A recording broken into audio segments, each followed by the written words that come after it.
Brent Pry and Deshaun Foster firings were kind of a matter of time. We'll start with Brent Pry. 0-3. Things have been disappointing, humbling, beat down at the hands of Old Dominion. Pry's tenure started with some promise a couple of years ago, but an overall record of just 16-24.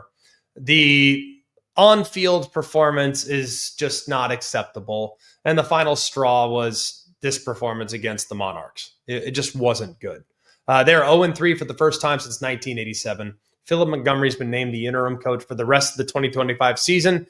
He's been there just for a little while now. Hasn't been there very long, but he has been a head coach in the past when he was there at Tulsa. Now, they're going into a new coaching search. Let's go through some of the candidates. I'll tell you where it should start and potentially end is Bob Chesney. He's the head coach at James Madison. This guy's big time. Consistent track record, tons of success at every level. Has done a great job with James Madison. They're a formidable Sun Belt team every single year. They got an exciting offense. They're very disciplined. He's in the state of Virginia, so there's reason to like with what he could do. A lot of people will say John Summerall at Tulane. I think Summerall is going to be a head coach at some point in the SEC. I think that's what he envisions. I think that's what he wants. So while it would be nice, and if Virginia Tech could somehow land John Summerall, that'd be amazing. But I think he's got his eyes in other places. Jamie Chadwell at Liberty. Another in-state option. He's got a ton of offense. Moved from Coastal to Liberty. Coastal is now kind of falling apart. Liberty is still pretty dang good. I don't know if he'd be open to leaving, but someone worth talking to. And then finally, Jason Candle at Toledo. Been one of the most successful coaches in the MAC for a while. Has consistently kept Toledo kind of at the top of the conference. His offenses are prolific and has a long history of developing talent. And now he's constantly being considered for Power 4 programs. I don't know if it's going to happen just yet. Maybe he's got eyes elsewhere, but he's a guy I'd be considering as well. A lot of people will say, oh, well, Shane Beamer. I don't know if that's going to happen. Like, okay, he played for the Hokies. His dad's a coaching legend. But do you want to leave the SEC? Perhaps. But do you want to also live in your father's shadow? That's the other question, I think, as well. And there's a few other candidates out there, like Michael Vick would be intriguing. Alex Golish at USF has done an amazing job.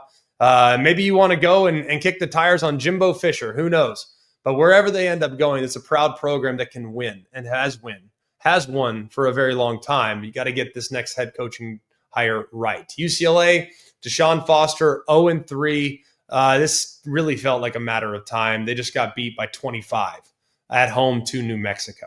Now, he was promoted to the head coaching job there in February of 24. He was the running backs coach at the time. He finishes with just a 5-10 overall record. When he got the job, a lot of us were like, what? How? I understand the timing and the circumstances, and it felt like the right thing to do.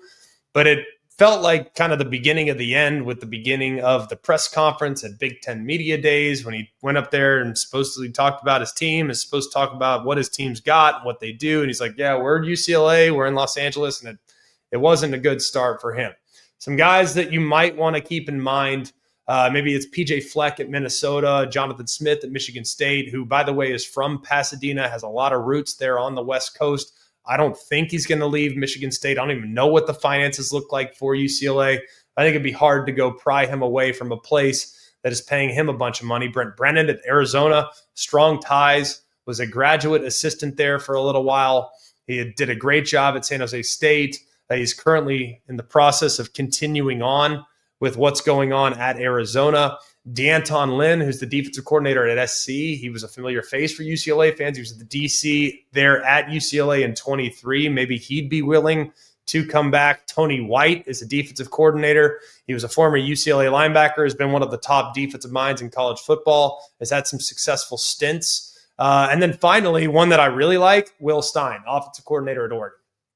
He's one of the best offensive minds in the country, played a key role in Oregon's high-powered attack. Obviously, has a reputation as a really good recruiter. This would feel a lot like the Kenny Dillingham hire at Arizona State. Maybe Will Stein, maybe he's ready to potentially take that head coaching job if Oregon can continue on doing the things they've done at this point. The big question with UCLA is, how committed are they to football? How committed are they financially? How committed are they and putting an infrastructure in place that will allow success to go out and get top end talent? That's a legitimate question. So hopefully that can happen for UCLA, but right now is the right thing to do to depart ways with Deshaun Foster at UCLA and Brent Pry at Virginia Tech.